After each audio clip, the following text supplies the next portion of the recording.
Really appreciate having a chance to be here with all these fundamental organizations that are so crucial to what's happening in this country.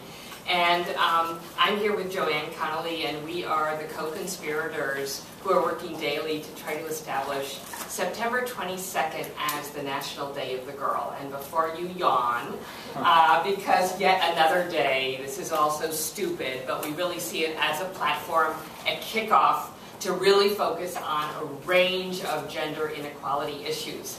And this started because Schoolgirls Unite, which is focused entirely on terrible discrimination against girls, specifically in Mali, West Africa. Girls who are married at age 11 in our program, who are now having babies and out of school. And we've lobbied extensively with our very friendly delegation.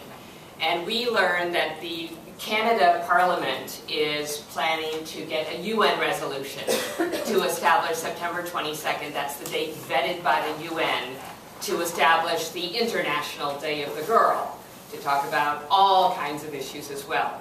That will not happen until 2012. But they have asked us to push ahead for a national day here, to begin to build that momentum and support at the UN. So we are working strenuously and hoping we can engage you, and I'd like to turn it over to Joanne, who is one of the co-founders since she was age 12 of Schoolgirls Unite.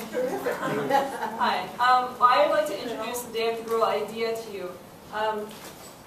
We all know that girls have a voice, and we want girls to make their voices heard, and so we want September 22nd to be the launch point for year-long advocacy. Essentially, girls talking to decision makers about the issues that they care about the issues that affect them and girls in other countries. So we want it to be normal for girls to walk into Congress and say, hey, I want you to do this, instead of being the cute factor like, oh, you're just here for a school trip. Girls can actually make an impact, and we want girls to know that. So September 22nd would be the day for events to raise awareness on issues that girls care about, as well as that advocacy piece. Just yesterday we posted a resource on our website that has an advocacy piece to it about healthy media. Congress just introduced the Healthy Media for Youth Act again, so we're going to provide these things for girls so they can learn about the issues that typically affect girls, and also use that to jump off and find out more about the issues that we all know affect girls and women. And so we are starting an online series of issue briefs that Joanne just wrote one that focuses on STEM and limited career opportunities, another on domestic violence and teen dating violence, another one on child marriage, education for all. In fact, we're looking at help from all of you for guidance on basically an online call to action on September 22nd, when we'd love some input and love to really pass that out and share with you some ideas.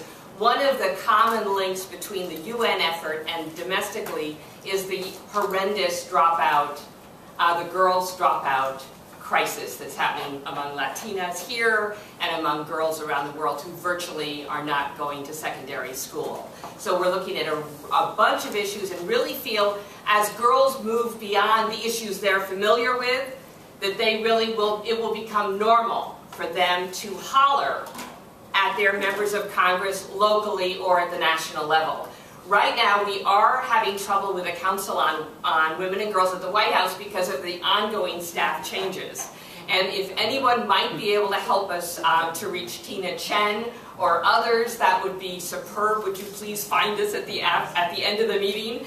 And we also would just like to invite you to our website, www.dayofthegirl, and .org, yes. And we want a big thank you to Joanne as being one of the first endorsers of the Day of the Girl campaign. And we, of course, would love you all to sign on that endorsement form. It takes a matter of seconds on our website. And we just would really appreciate any guidance.